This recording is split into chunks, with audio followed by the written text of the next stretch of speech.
네, 두 번째 시간은 가속도에 대해서 배울 겁니다. 자, 가속도는 일단 우리가 가속도라고 한다면 이미 이 가속도는 물리학 원에서 많이 배웠었다, 그죠?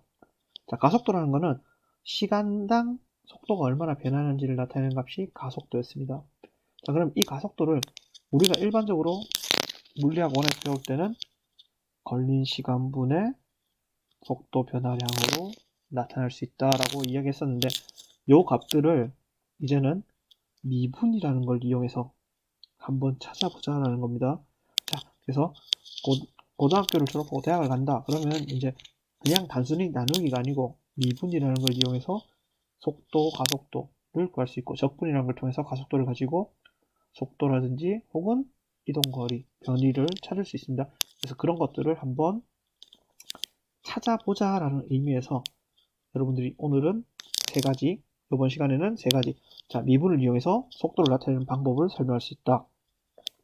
미분을 이용해서 가속도를 나타내는 방법을 설명할 수 있다. 적분을 이용해서 등가속도 공식을 계산할 수 있다. 자, 등가속도 공식 우리 예전에 배웠었죠? 물리학원에서 V는 V0 플러스 AT다. X는 X0 플러스 2분의 1을 하면 안 되죠. V0t 플러스 2분의 1 AT 제곱이다. 자, 물론 요 X0라는 거는 우리가 물리학원에서 안 썼습니다. 자, 그 다음 마지막이 2AS는 V제곱 마이너스 V0 제곱이다 라고 했는데 요 세 가지식 중에서 어떤 거를 요 적분을 이용해서 볼 수 있는지를 한번 알아보도록 하겠습니다. 오늘은. 자, 그러면 처음으로 한번 들어가 보겠습니다.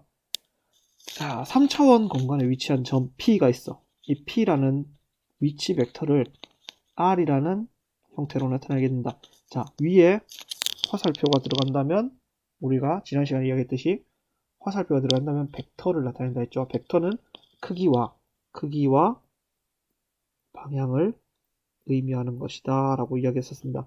자, 그러면 이런 R이라는 벡터는 X의 I hat, Y의 J hat, G의 K hat이다 라고 표현을 할 수 있겠다. 그죠? 자, 이 R이라는 벡터가 어떤 점 X, Y, G를 향한다라면 원점에서 이까지를 향한다면 이 위치 벡터는 X의 I, Y의 J, G의 K hat 이렇게 표현할 수 있겠다. 그죠? 자, 그러면 이게 만약에 시간 간격 델타 t가 요렇다 t2 t1이다 라고 했을 때 요 시간 동안 위치 벡터가 R2에서 R1에서 R2로 변한다면 변이 벡터는 델타 R이 되겠죠. 자, 그러면 이 델타 R은 어떻게 되냐? 요렇게 표현할 수 있겠죠. 자, 그러면 요 값은 뭐냐면 R2라는 거는 R2 벡터는 X2I 플러스 Y2의 J G2의 K가 되겠죠. R1은 X1, Y1, G1의 각각의 단위 벡터가 되겠죠. 그러면 큰 거에서 2에서 1을 뺀다. 그러면 얘들 같은 성분들끼리만 빼주면 되겠죠. 그렇기 때문에 X2-X1. 자, 요거는 여러분들이 보기 좋게 그냥 형광펜으로 칠해보겠습니다. X2-X1, Y2-Y1, G2-G1이 된다. 라고 표현을 할 수 있겠죠. 자, 그러면 요 변이를 알았다. 그러면 델타 CT, 시간은 요렇게 나타난다라고 알고 있었으니까, 자, 입자의 평균 속도 V average라고 하죠. 자, 그래서 평균 속도는 어떻게 되냐면 시간 변화에 따라서 변이를 나눠주면 된다, 맞죠?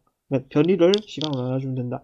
자, 그러면 이 변이라는 거는 각각이 X랑 Y랑 G의 변이로도 나타날 수 있겠죠. 변화량으로도 나타날 수 있겠죠. 각각의 변화량을 이렇게 나눠서 계산해도 당연히 되겠죠.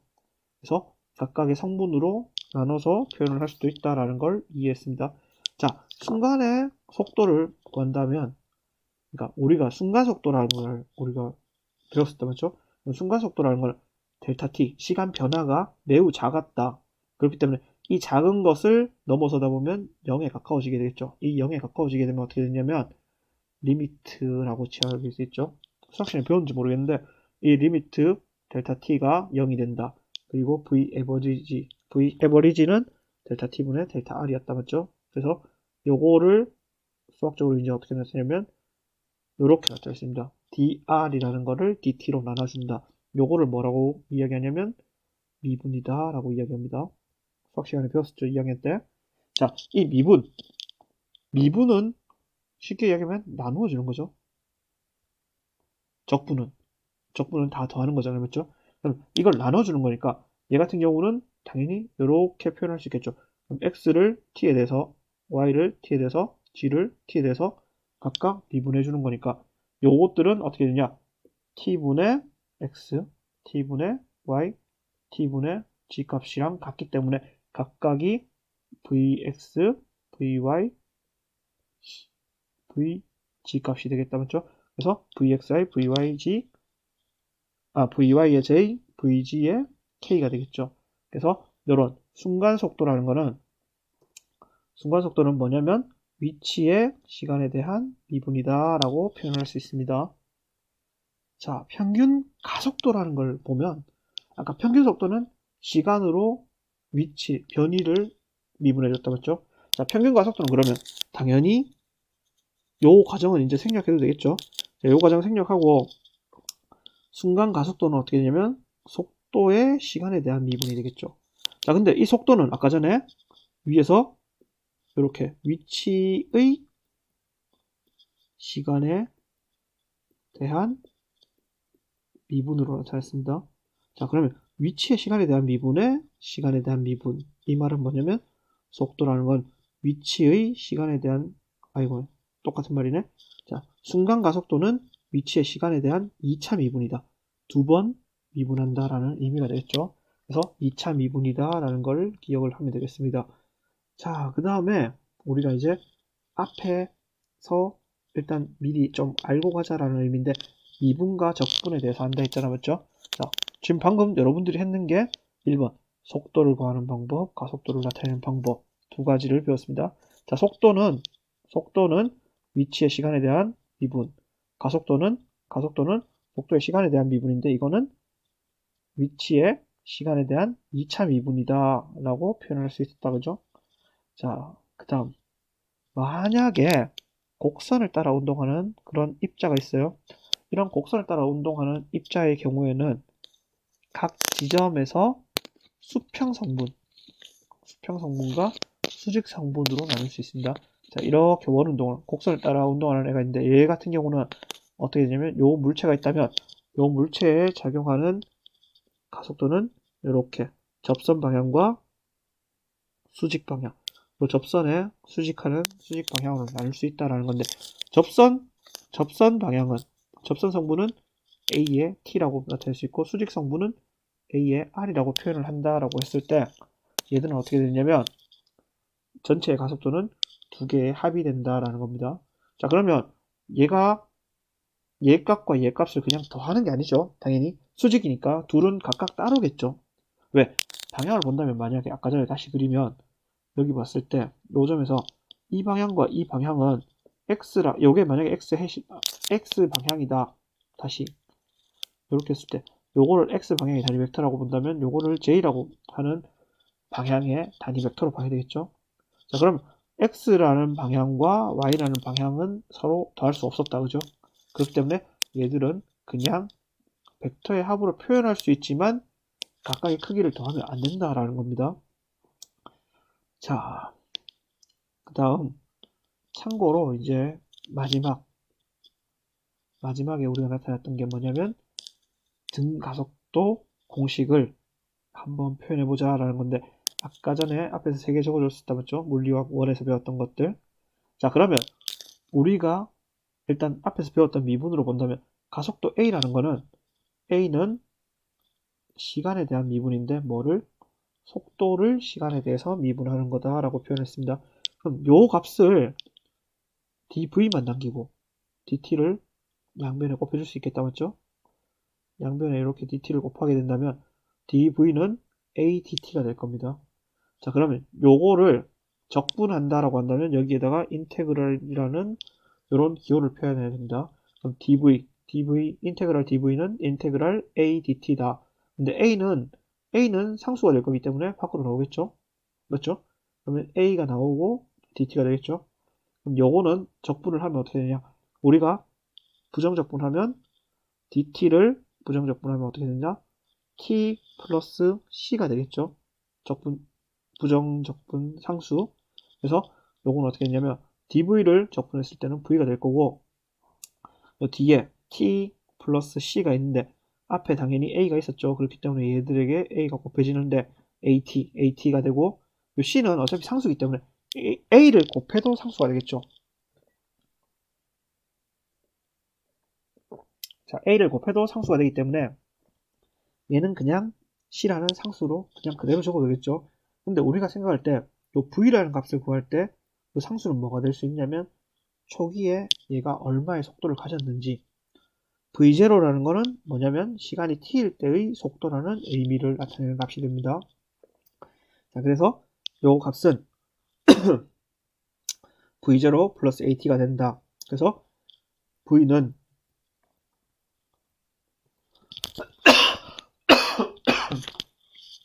이렇게 v는 v0 플러스 at라는 공식, 1번 공식이었죠.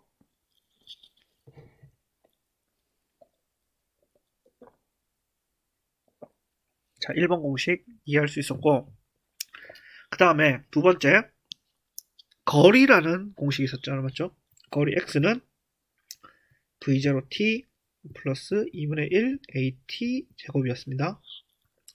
요 값을 구해보자면 어떻게 할 수 있냐? 당연히 여기 결과가 나타나지만 한번 더 적어볼게요, 쌤이. dx를 dt로 나누면 v가 된다, 맞죠? 그러면 얘를 다시 적으면 dx는 v dt가 됩니다. 역시나 여기에 인테그랄을 쳐주게 되면 얘는 어떻게 되냐? x는 v0, v는 그대로 상수니까 나오고 인테그랄 dt가 될 건데 v에 t 플러스 상수 c가 되겠죠. 자, 그럼 vt 플러스 c가 되겠죠. 자, 그러면 얘는 어떻게 되냐? 자, v는 여기 보면 빨간색으로 표현해주면 여기 있었다, 맞죠?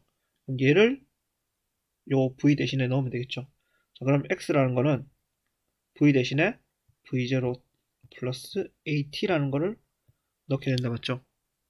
그러면 t 곱해서 플러스 c 하면 되네요. 이렇게 생각할 수 있죠. 이렇게 생각하면 안 되고, 이렇게 하면 안 되고, 어떻게 해야 되느냐? 이 계산을 하기 전에 먼저 v 값을 넣어야 돼요. 여러분들이 앞에 있는 위에 우리가 여기서 a 값을 빼는 것처럼 쌤이 그냥 바로 보여줬어요. 당연히 그렇게 생각할 수 있는 친구가 있기 때문에. 그래서 a를 바로 뺐는데 a 빼지 말고 바로 v에다가 인테그랄 안에 v 대신에 v0 플러스 at라는 거를 넣고 dt로 적분을 하면 되겠죠. 자, 그러면 어떻게 되냐? v0는 그냥 t에 대한 게 없기 때문에 v0 놓고 t에 대해서 적분을 하게 된다면 t 그냥 적으면 되겠죠. 자, 근데 여기는 a 빼놓고 인테그랄 t의 dt입니다. t를 적분한다.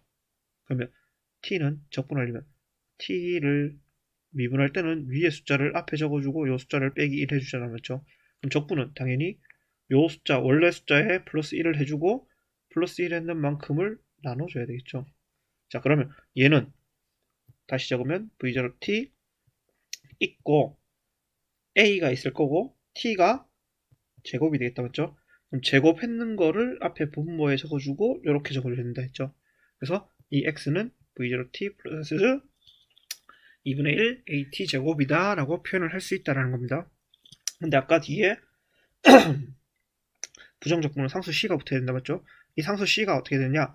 처음에 위치를 나타내는 x0가 됩니다. 그래서 여기 보면 x는 x0 플러스 v0 아래 처음처럼 들어갔네. v0t 플러스 2분의 1 at 제곱이 답이 되겠죠. 자, 요렇게 여러분들이 한번 정리를 해보기 바랍니다. 자, 여기까지 해보고 형성평가를 한번 풀어보도록 하겠습니다.